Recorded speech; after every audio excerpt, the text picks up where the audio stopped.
I'm on my new Facebook Live page, and I wanted to share with you tonight. There is a story about an angry brother. So what I'm going to do is I'm going to do the story on this page, and then I'm going to do this story again on the Bold Movement page, because the Bold Movement, we are part of the Bold Movement on the Bedtime stories. So, if you're not familiar, Paula Parrish! Yay! I'm so glad you guys found me!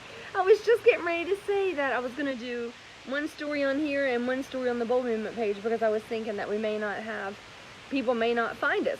So I guess you found us. I got a little bit of sinuses going on tonight. I was outside a lot today.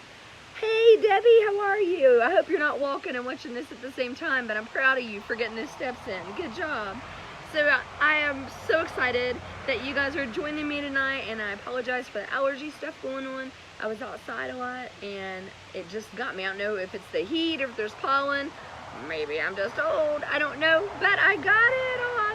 So thank you for jumping on tonight. I appreciate it. I'm so glad you guys found me. Hey Robbie, how are you? I know that's you on there. I know it is. You're such a good supporter, and I'm so proud of you. So thanks. This story tonight is called An Angry Brother. And it says, meanwhile, the older brother had come in from working in the fields. Hey Tanya, you guys are finding me. I'm so glad. So glad you found us. I hope it wasn't hard for you to find us. So thank you. So, how was it? Hang on. Before I start reading, let me ask you this. How was everybody's day? Are we all ready to celebrate our nation's birthday tomorrow? Because a lot of people have given up rights and freedoms to make sure that we have independence for our country. And I know it's not Memorial Day, and I know it's not National Military Month, and I know it's not Veterans Day. But I think the birthday of our great country that we live in is an amazing thing to celebrate. And I know that we may not be able to have fireworks or what we normally do on July 4th. But I think it's very, very important that we thank God each and every day for the rights and freedoms that we have, and for great teachers. And when I say that, Debbie, I want you to see my shirt. You are going to crack up when you see it. Are you ready? It says, a cute triangle. And then on right here it says, oh, stop it. I know it's backwards, but I knew you would like that. And a cute triangle. So let's be thankful for the, and Paula likes it too. So let's be thankful for the things that we have, for the rights and freedoms that we have. But I'm just so thankful to God that I live in a country where I can actually celebrate July 4th if I want to, that I have the that I have the company that I work for, that the people that I can talk to openly and honestly. And a lot of people think that oh, I'm a Christian, I shouldn't express how I feel. Yes, you should. You should absolutely tell people about the love of Christ and tell people what God's done for you. We have so many different rights and freedoms, and so many people are taking advantage of that. I think we as Christians should stand up just as well. We need to make a stand for what we believe in, and make sure that you are telling people about what God can do for you in your life, because it's amazing if you just let go and let God, and if you're obedient to God, so many wonderful things happen. So I will get back on the story now, and I'm sorry I went on that tangent, but I'm just so thankful to be able to have the rights and freedoms that I do. And thank you to those who are serving, have served, or getting ready to serve. Thank you for that. And happy birthday, America, early. Tomorrow's birthday. So an angry brother, let's go back with this. Meanwhile, the older brother had come in from working in the fields. Does anybody have, and here's a picture. It looks like this might be the angry brother right here looking in the window. So I'm wondering, does anybody have an older brother or sister? Hey, Rick Morris, how are you? Thank you for jumping on. Does anybody have an older brother or sister, or maybe even a younger brother or sister? And if you do, let me ask you this. Do you always get along, like all the time? Do you get along with them all the time? If you say yes, you might be older like me. I'm old. But how about when you're 8, 9, 10, 15, 20? Do you get along with them all the time? Probably not so much. So the older brother had been working all day in the fields, and he came in and he heard music and dancing, and he asked, what's all the celebration? Well, the servant replied, your brother has come home and your father is preparing a big meal. How would you feel about that? This angered the older brother, and he refused. He didn't say no thank you. He said, I'm not. He refused to go into the house.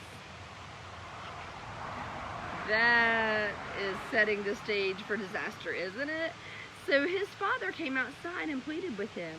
But his son answered, "For years I have worked for you and done everything you have asked.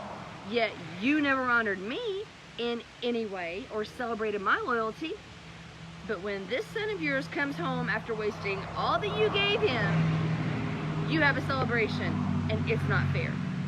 So if you know anything a little bit about the story, what he's referencing to, I think a lot of times we call it the prodigal son.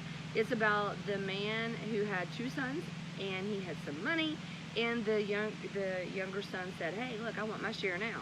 So he went out and he had and we've talked about this before, he had all these friends, and we call them fair weather friends. He had all these people that wanted to be his friends, that were going to do all these wonderful things with him until he ran out of money. So then what happened? Oh, that's right, he didn't have any friends anymore. So he found himself, if we recall, working in the field with the pigs and actually eating with the pigs. This gentleman took everything that was given to him, and he did not do well with it. He did not manage it well. So what this portion of the story is about, this is the older brother's version. He's like, "Wait a minute. I've been with you. I've worked for you. I've hung out with you. I went, let's talk about if it was times like our times right now. Look, that's my dad. I went fishing with you. I went hunting with you. I helped you when we had to do laundry. I helped you when we had to do dishes. I helped you wash your truck. And now you're saying, oh, no party for me. Party for the lost boy who's coming home." That's really kind of what this man's saying. He's like, wait a minute, what's going on? So his father came out and he's pleading with him. He says, "But when this son of yours comes home after wasting all that you gave him, you have a celebration." And he's saying it's not fair. So here's what his father says. "My son," said the father, "you are always with me.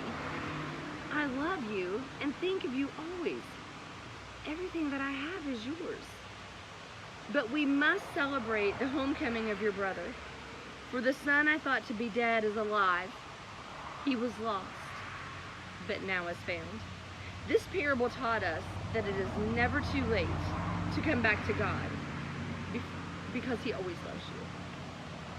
So when you think about what is it, the one thing, the one sentence out of this whole story that I love the most, it says it's never too late to come home to God. Have we ever done something that we think, oh my goodness, my mom or dad or my aunt or uncle, my grandma or grandpa, they may never forgive me for this. I can't believe I did that. I feel so bad inside.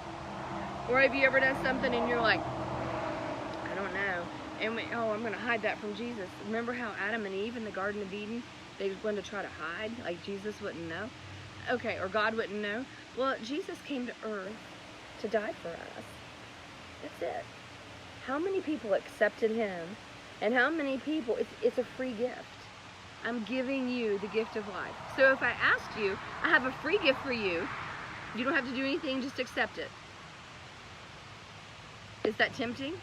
Is it trickery? Why are they hesitant to accept that? It's the same thing. When we think about the prodigal son, he took everything and he ran with it. Much like when God gives us stuff, we take it and we run with it. And then what happens? We have to be sure to come back to God. He is blessing us with everything he's given us. All he asks us to do is to be obedient to him, to live for him, to follow what he's telling us to do, and to share his love with others. That's it. But sometimes that seems so hard. Don't feel guilty and don't be distraught. Just know that there are a lot of people out there that feel the same way that you do, and God is willing to forgive us if we just ask. And things can go so much easier. Thank you for sharing just a little bit of your evening with me. I appreciate it so very, very much. Don't forget to follow us on Instagram, Facebook, Pinterest, and we also have our info, info at theboldmovement.com. And I think that if you have any questions about the app that the Bold Movement is launching, go ahead and shoot those to Megan in an email. It can be info at theboldmovement.com, or you can just hit her website up and you can click the questions there, or follow her on Facebook and get that. This nightly Bible reading is part of and sponsored by the Bold Movement. We appreciate you guys jumping on, but I want you to be kind, be faithful, be a good listener for what God wants to do in your life. Be bold and share the love of Christ with other people, because that is what we're asked to do. If you think that you're being overlooked because you're doing the right things, and if you feel that someone is not giving you what you need, don't forget, God knows exactly what we need, and God is always on time. He never forgets. Happy 4th of July. Be bold. Be safe. Talk to you guys tomorrow night at 7:30. Thanks for jumping on. Bye, guys.